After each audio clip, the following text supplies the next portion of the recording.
que ma phrase évoquait. Merci, Madame. Monsieur Berthaud. Monsieur le maire, mes chers collègues, vous l'avez souligné au début de votre présentation, le débat d'orientation budgétaire est une étape importante pour notre collectivité, qui doit nous amener au vote annuel du budget. Il s'agit ici de débattre, de déterminer quelle politique va être mise en place par la municipalité pour répondre aux besoins et aux attentes des Gabiniennes et des Gabiniens.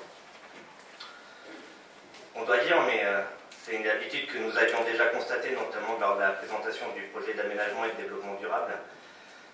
Vous n'avez pas beaucoup d'ambition pour la ville. Quelques lignes jetées sur un document, quelques phrases à la va-vite pour dire des évidences, des généralités, pour remplir un devoir que vous impose le législateur. Parce qu'au fond, monsieur le maire, qu'est-ce qu'un débat d'orientation budgétaire? C'est un exercice qui a pour but de renforcer la démocratie participative en instaurant une discussion sur les priorités et les évolutions de la situation financière de la collectivité. Il doit améliorer l'information transmise à l'Assemblée délibérante. Il doit également donner aux élus la possibilité de s'exprimer sur la situation financière de la collectivité. Il doit enfin se concevoir comme un outil pédagogique associant la majorité et l'opposition. Mais vous, monsieur le maire, la démocratie participative, ce n'est pas vraiment votre truc. Imaginez, quel cynisme. Quand vous écrivez, bien évidemment, les domaines privilégiés des années précédentes resteront au cœur de notre action politique en 2015. La jeunesse, priorité avec les affaires scolaires. Monsieur le maire, avec quel mépris vous avez traité les revendications des parents d'élèves sur l'application bâclée des rythmes scolaires à Gagny. 2 semaines de suite, 330 puis plus de 400 personnes sont venues devant la mairie exprimer leur mécontentement. C'est bien qu'il y avait un problème. Un manque de concertation, un manque de moyens. Et dans ce débat d'orientation budgétaire, rien. Aucune piste budgétaire, aucune indication sur une réelle volonté de faire de la jeunesse la priorité de l'action municipale. Pourtant, elle devrait apparaître si vous aviez l'intention de travailler en concertation avec les parents d'élèves et d'entendre enfin leurs attentes. Activités de qualité accessibles à tous, gratuité des activités périscolaires et de la garderie de 16h à 16h30, pas d'école le samedi matin, rééquilibrer l'emploi et le temps de la journée. Aucune orientation concrète en direction de la jeunesse.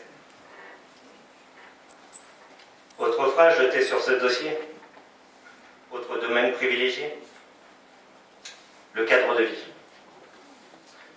Franchement, merci beaucoup, monsieur le maire, de vouloir privilégier notre cadre de vie.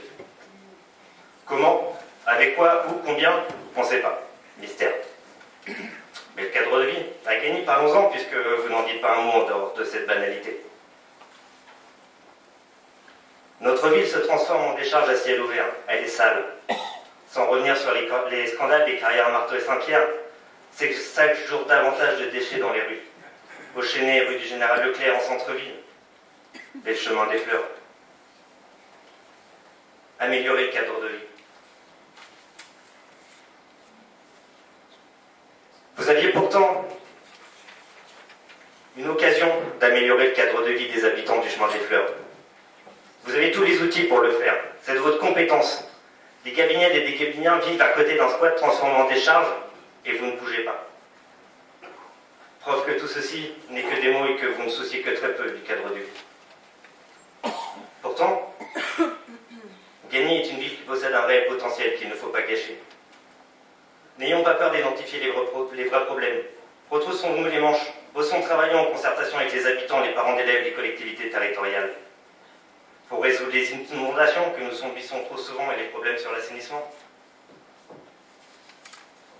Les nuisances sonores, que ce soit le pont de chemin de fer ou encore le long de la nationale. Pour mettre en place les circulations douces, c'est-à-dire les pistes cyclables ou les aménagements des personnes à mobilité réduite des voiries, qui sont aujourd'hui inexistants. Bref, un aménagement cohérent. Et on voit bien qu'aujourd'hui, il est sans vision dans notre ville. Et bien évidemment, sauvegarder les espaces verts, la biodiversité.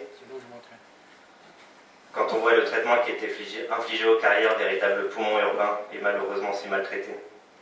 Et toujours le même constat. Dans votre document, rien. Ou si peu. J'entends vos protestations. C'est de la faute du gouvernement. C'est toujours de la faute des autres avec vous. C'est de la faute des autres si le plan local d'urbanisme n'est toujours pas mis en place sur la ville. C'est la faute des autres s'il n'y a toujours pas de rénovation du gymnase Pablo Neruda.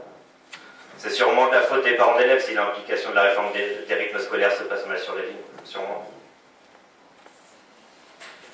À lire les quelques lignes sur votre préparation du budget 2015, page 13, vous annoncez d'ailleurs la couleur, vos intentions. On se voit. Une totale maîtrise de la masse salariale, une optimisation de tous les coûts de fonctionnement. Qu'est-ce que cela veut dire? C'était pas le cas avant. Vous commencez à admettre le manque flagrant de services publics de notre commune. Vous justifiez une future politique de réduction des services publics. Que voulez-vous, monsieur le maire? Moins de personnel? Moins de subventions aux associations? Moins de services publics? Moins de société, en somme? Pour laisser à chacun le soin de trouver sa solution pour se loger, se transformer, se transporter, trouver un accueil pour son enfant? Il faudrait alors se résoudre à la fermeture des terrains de sport, des bibliothèques, des crèches et des jardins publics, chacun se chargeant d'assurer sa sécurité. C'est l'annonce faite ces jours-ci par certaines municipalités, souvent de droite. Mais nous avons choisi. Entre le chacun pour soi et la solidarité, nous avons choisi. Entre les valeurs de gauche et des valeurs libérales de droite, nous avons choisi. Évidemment, vous allez me dire que l'on peut toujours faire plus avec moins. C'est d'ailleurs le vieux refrain libéral mis en œuvre par le gouvernement Sarkozy qui avait lancé une politique de désengagement des services publics dès 2008 avec la RGPP, la révision générale des politiques publiques. Avec le non-remplacement absurde d'un fonctionnaire sur deux qui avait amené une réduction de ses effectifs dans les secteurs publics, philosophie qu'on retrouve dans ce document. Philosophie qui avait mis en difficulté l'éducation nationale et désorganisé les services de police, pour ne prendre que ces deux exemples. Cette même politique qui avait baissé les dotations aux collectivités. Alors oui, entre une politique de droite de réduction de budget, des effectifs et des services et des valeurs de la gauche qui prennent la solidarité et la sauvegarde des services publics pour mieux vivre ensemble, nous avons choisi. Pour autant, nous ne contenterons pas de nous prononcer pour le maintien de la qualité du service public sans interroger les pratiques. Gérer la contrainte budgétaire, trouver des marges de manœuvre en élu responsable, c'est également rechercher collectivement d'autres modes d'action. Traduire dans les actes une politique d'investissement tournée vers l'entretien du patrimoine existant. Je suis attentif et intéressé quand je lis qu'une de vos priorités, page 13, toujours la même page, la surveillance accrue et continue de la consommation d'énergie. Mais là encore, aucune orientation claire, que des mots. Gérer la contrainte budgétaire, c'est encore promouvoir l'évaluation des actions menées par les partenaires associatifs de la ville, en étant pleinement conscient qu'ils contribuent souvent à un service public municipal de qualité. Gérer la contrainte, c'est considérer que la baisse de leur financement n'est pas qu'une simple variable d'ajustement comptable qui n'aurait pas d'effet sur le quotidien des Gabiniennes et des Gabiniens. C'est enfin soutenir les initiatives indépendantes, artistiques, culturelles sur l'ensemble de notre ville qui, au-delà des événementiels, inventent des lieux et des moments d'intelligence collective, de plaisir et d'émotion partagés par tous. Et là encore, pas un mot. Sauf il y a quelques minutes ou secondes pour vous dire que vous ne financerez effectivement pas de festival, etc.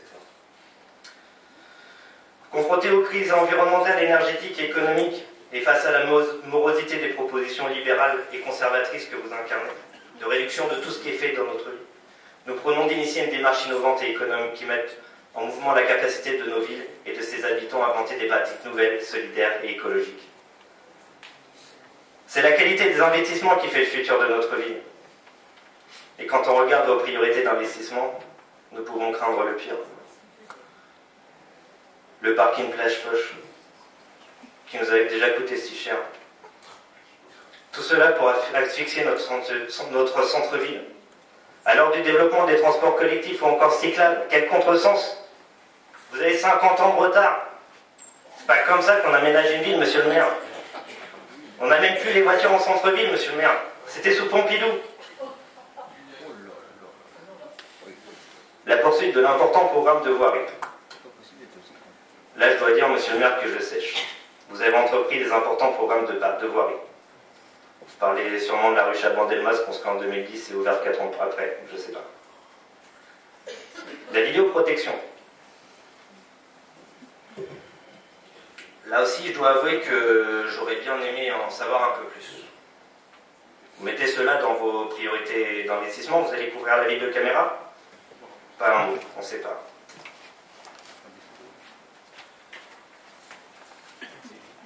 Quelques mots sur le budget de l'assainissement. La problématique de l'assainissement est la suivante. On a un mauvais séparatif avec des problèmes de raccordement, des canalisations et donc des rejets non conformes. Potentiellement, il s'agit de tout un secteur en réglementation. De nombreuses rues ne sont pas reliées au réseau d'eau usée. Je vous le concède. C'est un travail de longue haleine.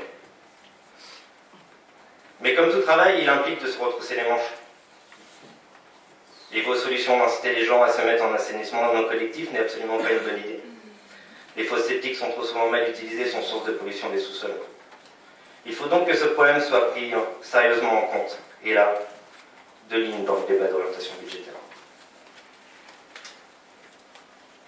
Pour conclure, monsieur le maire, ce document minimaliste ne répond en rien à une réflexion permettant la mise en place des politiques publiques pour les Gabiniennes et les Gabiniens. Votre manque de vision, vos projets obsolètes d'investissement, ce parking comme avant, tous ces millions, près de 20 millions gâchés pour la carrière du centre, dénature chaque jour notre ville. Nous sommes loin de la ville durable, une ville respectant les principes du développement durable et l'urbanisme écologique, qui cherche à prendre en compte simultanément les enjeux socio-économiques, environnementaux et culturels de l'urbanisme pour et avec les habitants, en facilitant les modes de travail de transport sobre, en développant l'efficience du point de vue de la consommation d'énergie et des ressources naturelles et renouvelables. Leur gouvernance de ces villes se fait généralement suivant le principe de l'agenda interne local, incluant des modes de démocratie participative et même parfois un objectif d'autarcie énergétique. Nous en sommes très loin et nous le regrettons.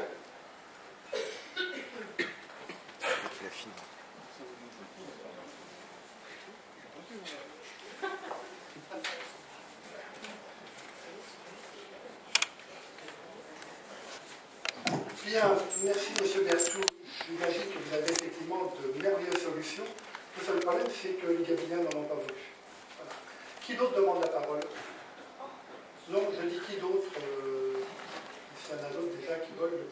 Non, on ne va pas. Vous voulez quoi? Vous n'aviez pas fini? Je viens de vous faire la réponse.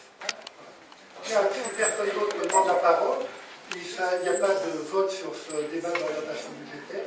Tous ceux qui ont souhaité se sont exprimés, même très longuement pour le dernier orateur. Donc la question est close. Voilà. Pardon? Vous répondez sur votre dernière remarque. Monsieur Berthoud, vous n'allez pas me dicter ma conduite. Que vous soyez un jeune insolent, c'est votre problème, mais je suis encore maître de mes paroles. Le point numéro 1 est clos, nous passons au point numéro 2. Vous refusez encore des positions sur le débat dans la budgétaire. Merci, monsieur le maire, pour votre seconde démocratie. Deuxième point, je discute avec les conseillers municipaux qui sont corrects et qui sont pas outranciers. Voilà. Deuxième point, monsieur Gaëtan Grandin.